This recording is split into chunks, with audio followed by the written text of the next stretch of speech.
Dwight Reynolds, who is professor of Arabic language and literature in the Department of Religious Studies and director of the Center of Middle East Studies at UC Santa Barbara. He is also published a lot of things, and I'm going just to give you one or two of his. The Heroic Poets, Poetic Heroes, that he published in '95, and he published at Cambridge University Press, the Cambridge History of Arabic Literature. Arabic is rumored to be a difficult language. Don't believe everything you hear. It can also, however, be an advantage, or at least it should be. An advantage, an adventure. It should also be an adventure, at least it should be, precisely because it belongs to an entirely different language family than English. That is, it's part of the Semitic language family rather than Indo-European. And it offers students a fascinating glimpse not only into the richness of Arab culture, but a glimpse into how a language can construct, interact with, describe reality in an entirely different manner. And that allows us to reflect back on the nature of our own language in very, very interesting ways. Arabic, however, is not difficult for the reasons that most people think it is difficult. People often tell me that they assume that the alphabet is extraordinarily difficult and it takes students a very, very long time to master it. And this is simply not true at all. Astonishingly, undergraduate students can learn the entire alphabet easily within 5 or 6 days of class. It's not that they've completely assimilated it, but we can go through the letters of the alphabet, learning about 25 different vocabulary words, and from there that means that we can begin using the alphabet on the board almost immediately. People will make mistakes, but that they can soon, within a matter of weeks, certainly by the end of 5 weeks, be comfortable enough that they can use it to write down anything that they hear, that is, take dictation. Unfortunately, some Arabic teachers sort of propagate the myth that the Arabic alphabet is extraordinarily difficult, and I oftentimes review Arabic programs at different universities and colleges, and sometimes teachers take an entire semester to slowly introduce students to the letters one by one, which means that in fact the students aren't actually using it very much.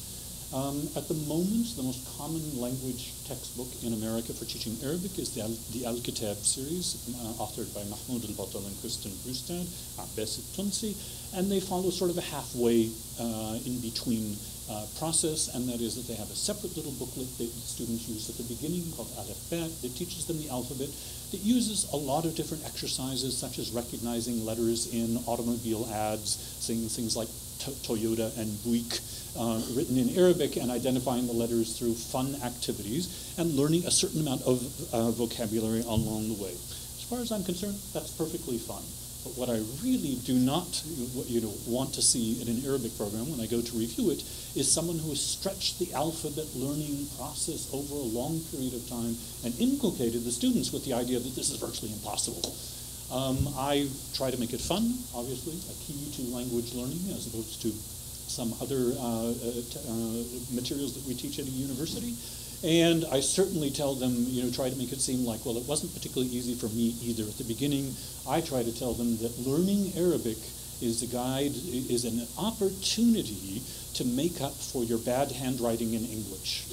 For having someone who actually did receive an F in 3rd grade for handwriting, studying Arabic later in life with this beautiful script was an opportunity to redeem myself, as a young adult and learn how to write decently. Okay, so the alphabet is certainly not, the main issue, and at least it should not be. There is one element that has to be said, and that is that Arabic is so completely different from English that we don't start out with a body of cognate vocabulary items. When we open up anything from Europe, whether it's Italian, German, French, we can look and we see impossible, or we say impossible, but we see the word and we know what it means, and Arabic doesn't provide you with that. So there's a little bit, we start more at zero with Arabic. But that really isn't much of a difficulty, and I think a good language teacher would always tell you that it is astonishing what students can be coaxed into doing and what students can learn to do with limited vocabulary. Learning massive amounts of vocabulary at the beginning is not the question. The question is learning useful vocabulary that they can do lots of things with, right? So that they use and reuse words again and again in different activities. Linguistic studies have shown that even in our native languages, we do not acquire a vocabulary item until we have encountered it 60 times. 60 times. That's in any form of encounter, reading it, hearing it spoken, using it, etc. So that's in your native language, let alone in a foreign language. So use, redundancy, repetition is in not blanket redundancy and repetition, but use, repetitive activities is the key to moving forward in terms of language. The big myth, which is always astonishing to me, is that Arabic grammar is much more difficult and more complex than any other languages. This is simply not true. Let me just give you, I'm going to talk, I could do a full survey, but let me talk to you just about Arabic verbs. How many people have studied, say, a Romance language in this room? Have you ever studied, and you remember those huge pages of the 14 or 16 different tenses of the verb in French or Spanish or Italian? Well, there are two tenses in Arabic.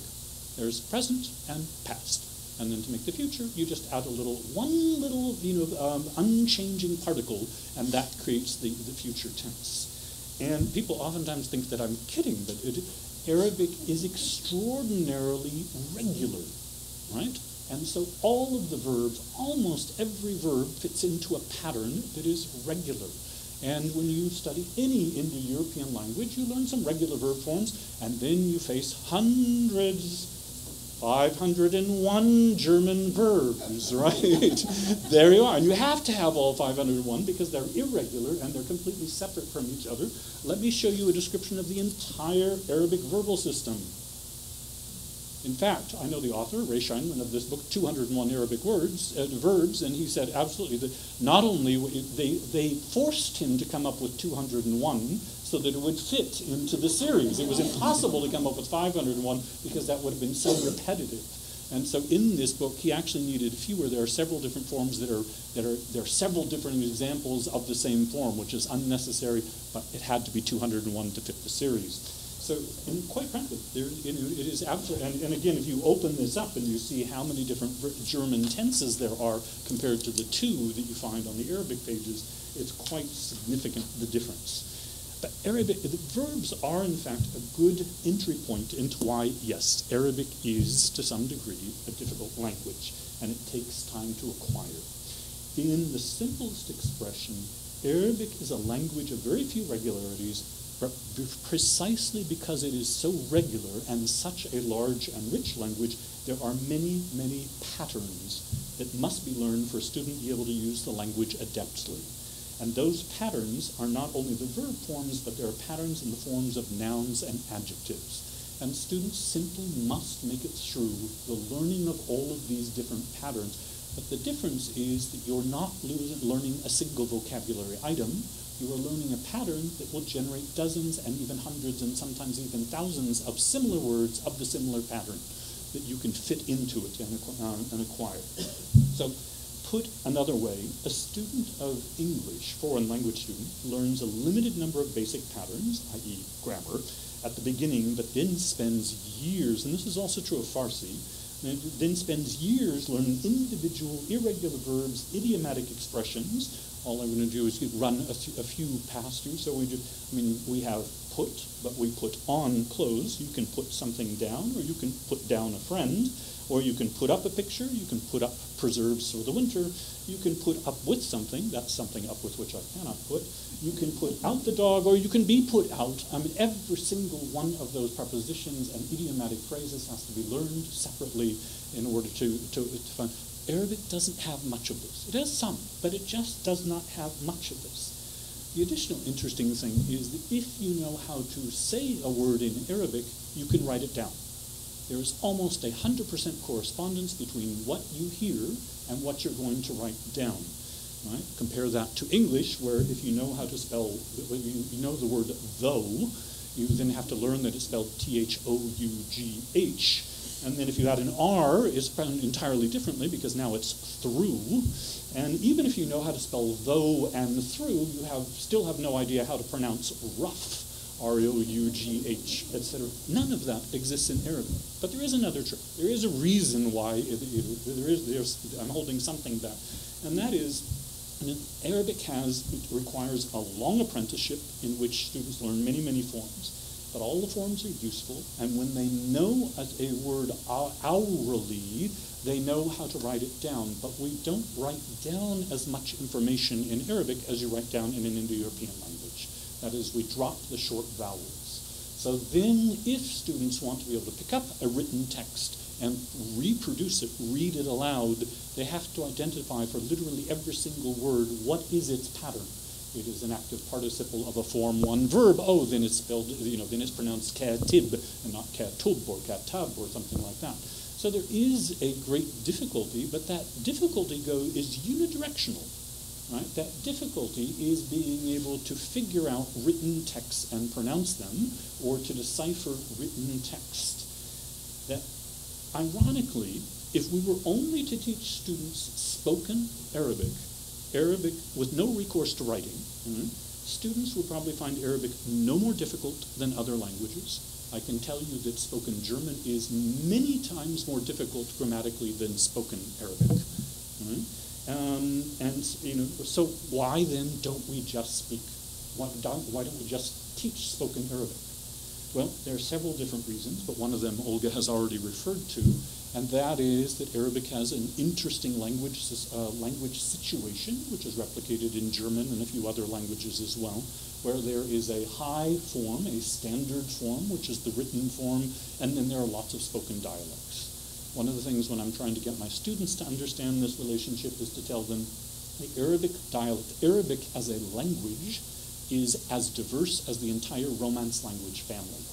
In other words, the difference between Portuguese and Spanish, Spanish and Catalan and French, French and Italian, right, with an old written language from which they derive, Latin, is rather well demonstrated in the modern Arab world.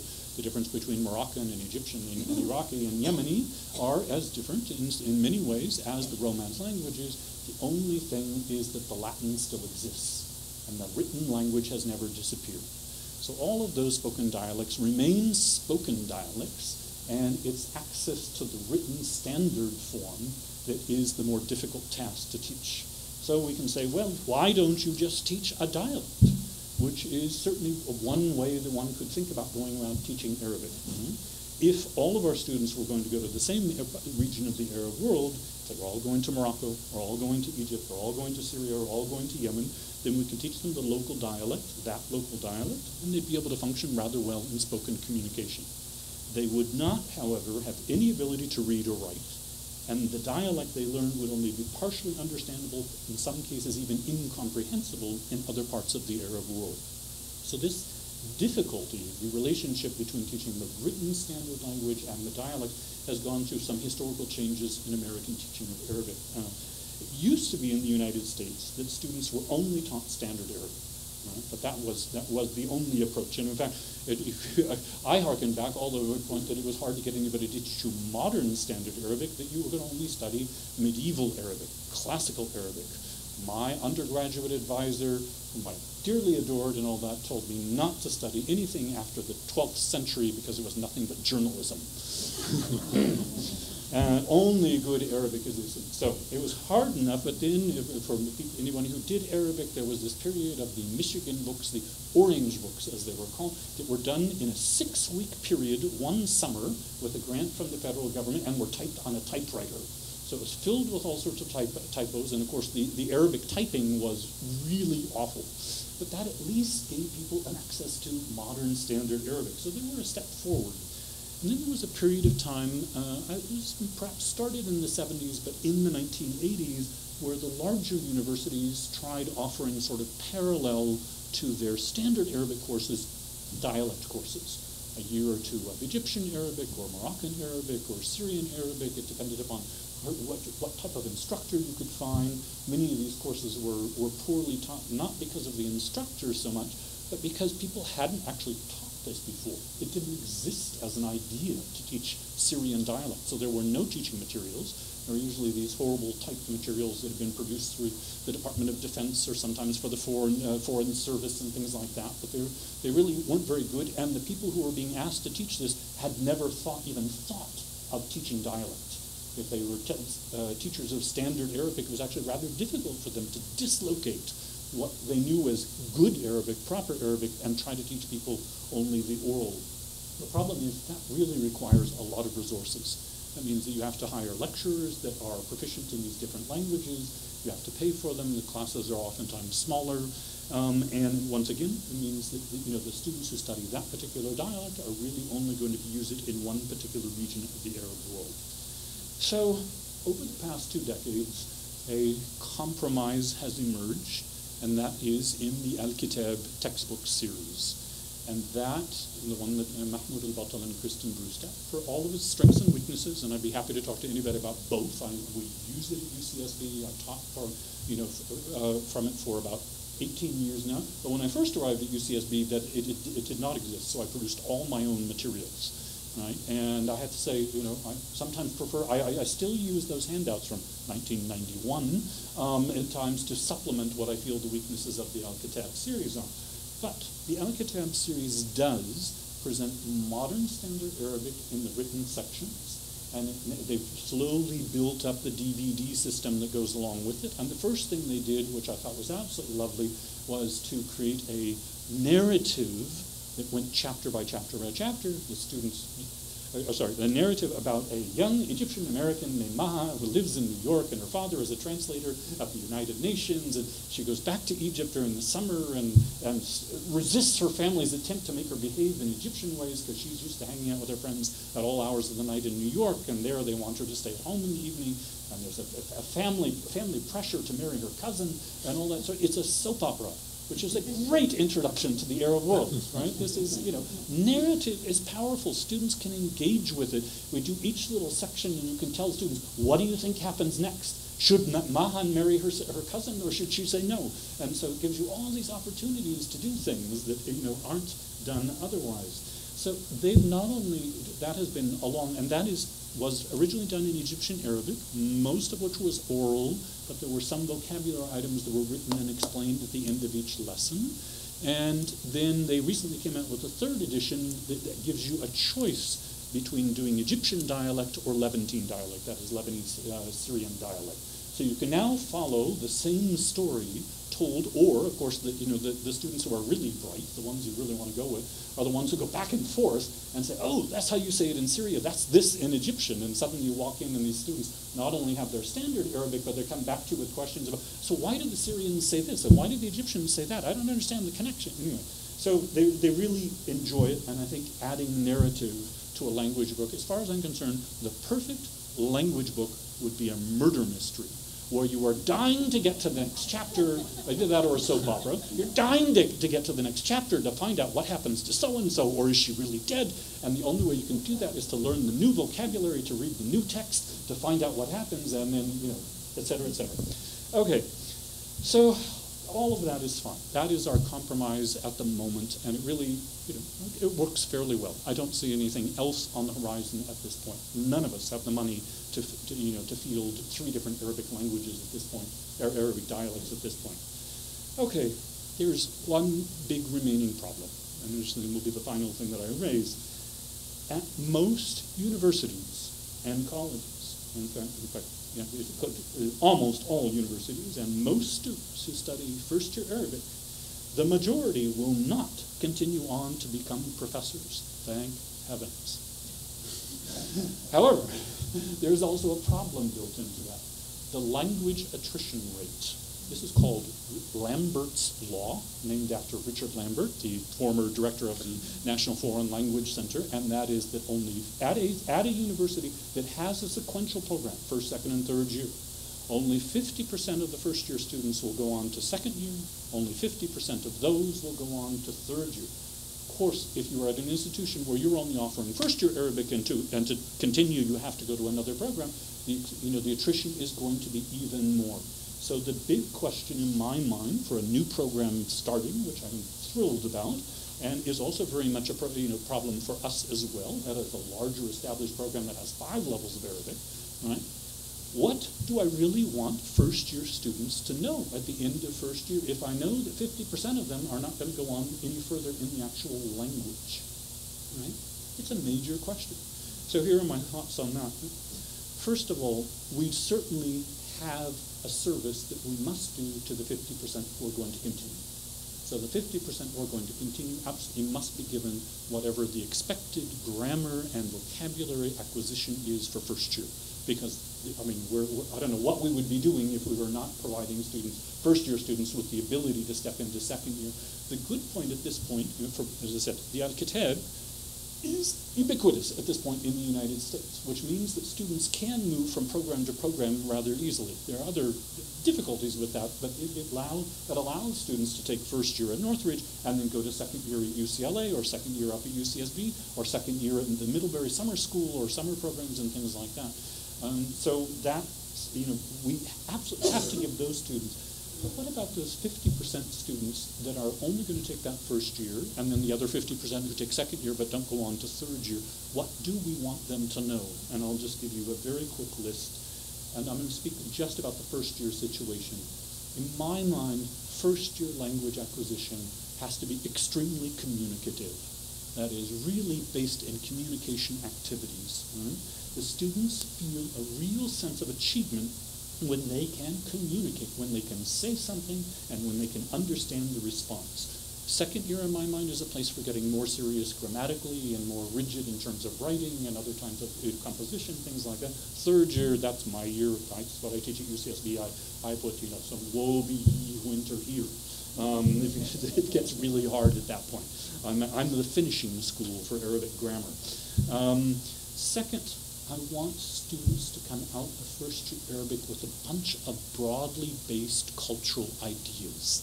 I want them to have encountered sort of the grand themes of Arab culture that they can repeat to their families not only that Thanksgiving, but 5 years hence. And it would be, I'm not going to give you a checklist, but I mean, for some examples, just ideas about politeness and courtesy. The type of thing that they should know when meeting Arabs in the Middle East, or meeting Arabs, or many of these rules sort of span Middle Eastern culture in general. Ideas about greetings and politeness and courtesy. They definitely should be able to order something in a restaurant, but with the ability to actually pronounce the dishes correctly and add a little bit of the please and thank you that makes it a great experience for them. The centrality of hospitality to Arab culture. The centrality of language. Not every language, culture believes its language to be an important constituent part. I don't think Americans think American English is the most beautiful language in the world. I think one of the reasons that the French and the Arabs get along as much is they both think they own the most beautiful language in the world. And they both think that theirs is the most important and most fantastic and most beautiful literature in the world. So just coming away with that centrality of language and literature to the entire history of Arab culture. The role of poetry. This is astonishing to most undergraduate students, by the way. The idea that Arabs, who are obviously associated with camel's oil and terrorism, think that their culture is made entirely of poetry, and most of it is love poetry. But I want students to walk away with that idea. I want them to have had some sort of encounter with the Quran in its original. Even if they have to be given a huge vocabulary list to make it through, I want them to have heard Quranic recitation and be able to explain some of the basic principles of that. I want them to be able to give a general idea, there's going to be about one more minute there, one general idea of the relationship of standard Arabic to the dialects. I want them to be able to explain to their grandmothers, right, the diglossic situation of the Arab world. Part of what I do is I make them memorize. They memorize songs for me, they memorize poems for me, and I tell you that 10, 15, 20 years later, I get students who come back to me and say, I finally traveled to Egypt, and I recited that poem that you taught us from Abd al-Hattah, yeah? And I over and over and over, and graduate students, undergraduates, and once they realize that the recitation of poetry is part of cultural knowledge in the Arab world, and they get that zawi feeling of having performed culturally, appropriately, and done something that really gets the approval and opens those doors. I mean, the walls come tumbling down. And with that, I won't run more of my checklist for you, but the basic point being, if 50% of those first-year students are not going further, and I don't think there's anything anyone can do to change that reality, then I want the first-year language class to be imbued with all forms of cultural knowledge. I do not want it to turn into a song and game and play area, because then you're doing a disservice to the serious students, the 50% who are going on to second-year Arabic. And finding the balance between the two is the art of teaching first-year Arabic. Thank you.